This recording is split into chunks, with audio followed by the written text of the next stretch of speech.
அனைவருக்கும் வணக்கம். எப்போதுமே நிகழ்காலத்தில் வாழ்வது எப்படி?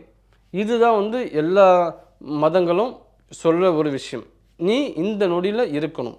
அப்படி சொல்லிட்டாங்க. அது எப்படி பிராக்டிகலா கொண்டு வர்றது? அதுக்கு சில விஷயங்கள நம்ம ஃபாலோ பண்ணணும். ஒண்ணு சேவை செய்யும்போது, அடுத்தவங்களுக்கு நம்ம சர்வீஸ் பண்ணும்போது அந்த நொடியில தான் இருப்போம். எதிர்காலத்த பத்தியும் நம்ம சிந்திக்க மாட்டோம். கடந்த காலத்த பத்தியும் யோசிக்க மாட்டோம்.